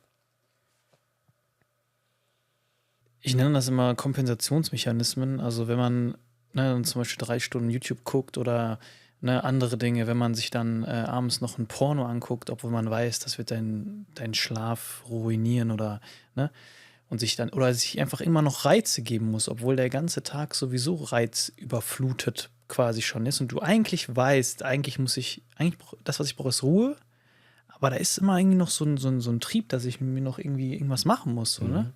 Mir noch mehr Input geben muss, obwohl ich sowieso schon komplett müde bin. Dann ist es aus meiner Erfahrung so, dass man meistens während des Tages gewisse Bedürfnisse nicht beachtet hat und vielleicht auch nicht, also da fehlt irgendetwas am Tag und man versucht abends noch dieses Loch zu stopfen mit so Fast Food, nenne ich jetzt mal, ja. Und aus meiner Sicht ist es dann eigentlich, das ist so die logische Schlussfolgerung, dass dann am Abend noch 3 Stunden YouTube geschaut wird. Und das Bedürfnis, das da aber befriedigt werden möchte, ist etwas Fehlendes am Tag. Das könnte sein, bei ihm jetzt vielleicht, du hast gesagt, so ein Gefühl von Leichtigkeit, ein Gefühl von, ich kann einfach sein. Vielleicht ist es die fehlende Pause irgendwie am Tag oder du hast jetzt mit dem Klienten gesprochen, ich weiß es nicht. Ja, es ist nur ein Beispiel. Oder wenn du dir dann noch ständig Pornos anschaust, vielleicht die fehlende Nähe und Verbundenheit zu anderen Menschen. Ja. Und da, aus meiner Sicht, ist es immer hilfreich zu schauen, okay, was stopfe ich denn da gerade? Oder was versuche ich gerade damit zu stopfen? Was fehlt mir eigentlich, dass ich abends, wenn ich eigentlich kaputt und müde bin, noch etwas tue, was mir eigentlich überhaupt nicht dient, sondern vielleicht sogar schadet. Absolut. Ja, und es zeigt, wie vielschichtig die Dinge sind. Ein weiterer Mechanismus, der hier greifen kann, ist, dass man die Stille gar nicht mehr ertragen kann. So, wenn man den ganzen Tag befeuert ist und abends vielleicht Ruhe wäre, weil die Kinder schon schlafen, weil man vielleicht sogar Partner, Partnerin auch schläft. Ich empfehle oft den Menschen, wenn sie Einschlafprobleme zum Beispiel haben. Überleg mal, Leon, in dem Beispiel, was du gerade gebracht hast, wann ist für solche Menschen der erste Moment des Tages, wo das Nervensystem keine Impulse mehr bekommt? Wenn das Licht ausgeht und Ruhe einkehrt. So, und dann sagen mir die Menschen, Chris, du musst mein Kopfkino ausstellen. So, ich will dann schlafen. Und dann sage ich, wann soll dein Geist denn in den Verarbeitungsmodus kommen? Er hat 16 Stunden, 18 Stunden nur Input bekommen. Irgendwann muss der Geist auch verarbeiten. Bei manchen ist es beim Einschlafen, sodass sie in Einschlafprobleme schlittern. Manche sind so müde, dass sie zwar einschlafen, dann aber 4-5 Stunden später morgens um 3 aufwachen und dann das Kopfkino einsetzt. Irgendwann muss verarbeitet werden. So. Und ein erster Weg, den ich den Menschen dann empfehle, ist, sich einfach mal, das mag jetzt abstrus klingen und völlig unproduktiv, aber sich vor eine weiße Wand setzen und diese anstarren. Keine Musik, kein Podcast, nichts lernen nebenbei, keine Dehnübungen oder was, sondern eine völlige Reizarmut kreieren. Und zwar nicht, um in einen meditativen Zustand zu kommen, nicht um die Atmung zu spüren, einfach mal merken, was im Oberstübchen läuft. Ich vergleiche das gerne mit einem Jagdhund. Wenn du einen Jagdhund den ganzen Tag an die Leine legst, irgendwann muss er rennen.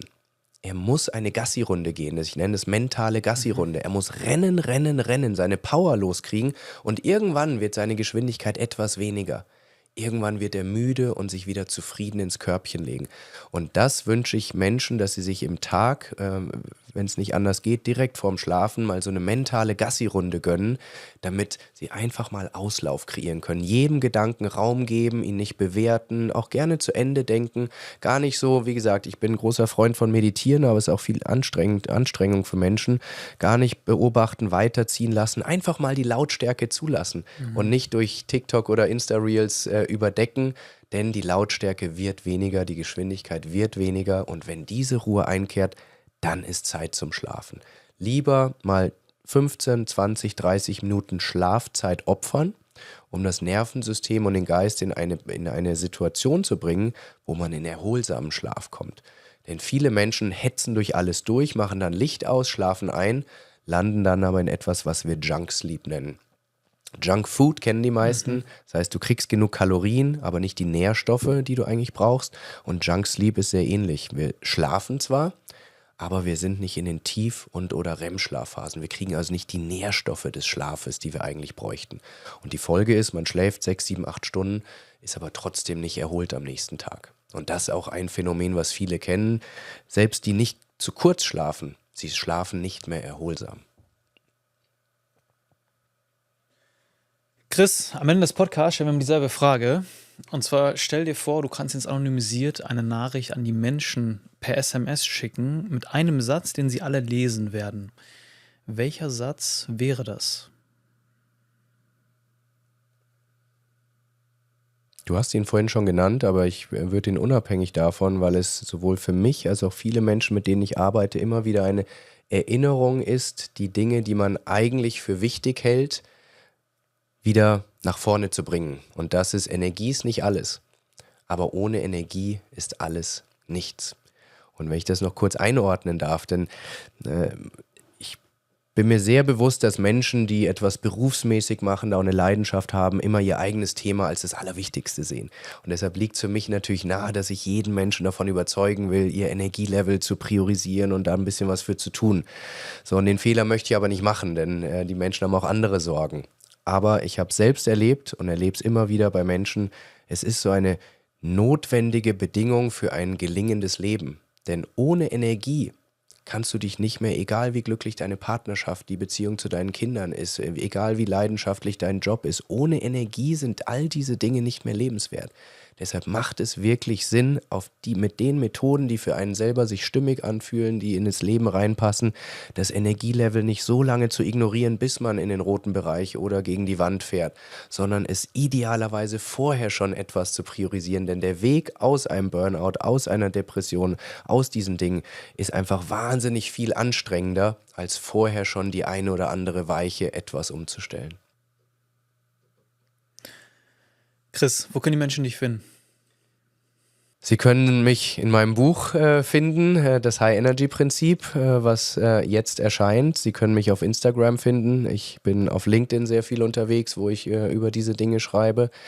Du warst auch zu Gast in meinem Podcast Auf und Ab mit UP geschrieben, wo wir inspirierende Menschen wie dich fragen, wie sie ihre Krisen gemeistert haben, wie sie stärker aus Krisen zurückkommen. Das ist eines meiner absoluten Herzensthemen, hinter die Kulissen von Menschen zu gucken. Ja, und wenn man meinen Namen eingibt, dann wird man fündig. Die Links findet ihr in der Beschreibung, unter anderem auch zu Chris' neuem Buch, das High-Energy-Prinzip, die 8 wichtigsten Strategien für ein Leben voller Energie. Chris, vielen lieben Dank, dass du heute hier warst. Danke, Leon, hat wahnsinnig viel Spaß gemacht.